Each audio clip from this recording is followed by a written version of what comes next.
రంగారెడ్డి జిల్లా షాబాద్లోని దైవాలగూడలో హత్యల కేసులో దర్యాప్తు కొనసాగుతోంది. ఫోక్సో కేసు పెట్టారని ఆరుగురిని రాజ్ కుమార్ అతి కిరాతకంగా హత్య చేశాడు. ఘటనా స్థలాన్ని సిపి తరుణ్ జోషి పరిశీలించారు.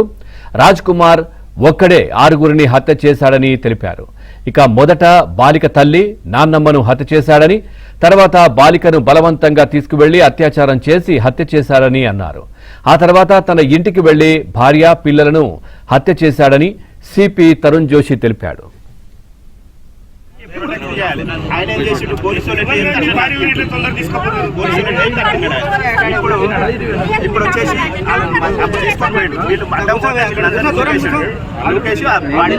సర్పంచ్ కూడా తోడున్నది.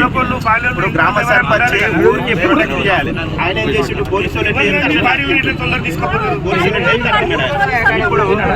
ఇప్పుడు వచ్చేసి వీళ్ళు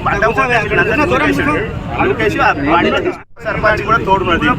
ఇప్పుడు గ్రామ సర్పంచ్ ఊరికి ప్రొటెక్ట్ చేయాలి. ఆయన ఏం చేసి 16th మే రోజు ఒక పోక్సో కేసు బుక్ అయింది. అప్పుడు ఒక అమ్మాయికి, మైనర్ గర్ల్కి చాలా హరాస్ చేశారు, స్టాకింగ్ చేశారు. దాని గురించి సెక్షన్ 11 అండ్ సెక్షన్ 12 కింద plus section 78 section 70 ENS case book అయింది. ఆ కేసులో అతనికి బెయిల్ దొరికింది.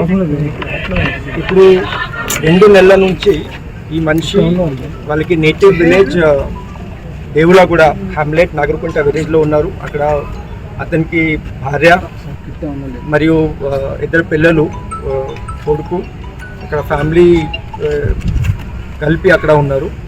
ఈ అమ్మాయికి ఫ్యామిలీ ఇక్కడ లోకల్ షాబాద్లో. ఈ అమ్మాయికి కూడా ఫాదర్ లేదు, ఓన్లీ మదర్ ప్లస్ అమ్మమ్మ ఉన్నారు.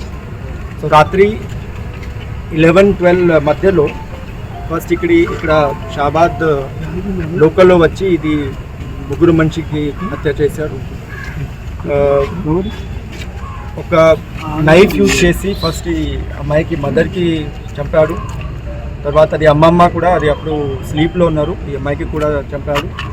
తర్వాత ఈ మైనర్ గర్ల్కి తీసుకొని అక్కడ నేటివ్ ప్లేస్ దేవులగూడకి అక్కడ తీసుకుపోయి అక్కడ ఒక వాటర్ బాడీ ఉంది, చెరువు ఉంది, అక్కడ ఈ అమ్మాయికి కూడా అక్కడ హత్య చేశారు. తర్వాత ఈ చెరువు నుంచి అతనికి ఇల్లు హార్డ్లీ 200-250 మీటర్స్ ఉంది. అక్కడ పోయి ఓన్ ఫ్యామిలీ వాళ్ళు ఉన్నారు, అన్నీ ఇది నిద్రలో ఉన్నారు. భార్య ప్లస్ ఇది 2 పిల్లలు, 1.5 year and 4 year 2 కొడుకు, వాళ్ళకి కూడా హత్య చేశారు. తర్వాత అరౌండ్ 11:57 రాత్రికి వాళ్ళకి తండ్రికి ఫోన్ చేశారు, ఇట్లా నేను చేశాను, ఈ 6 మనిషికి హత్య చేశాను చెప్పారు. చేసి ఫోన్ స్విచ్ ఆఫ్ చేశారు. చెప్పారు నేను కూడా వెళ్తున్నా, నేను కూడా సూసైడ్ చేస్తాను, but that is not confirm.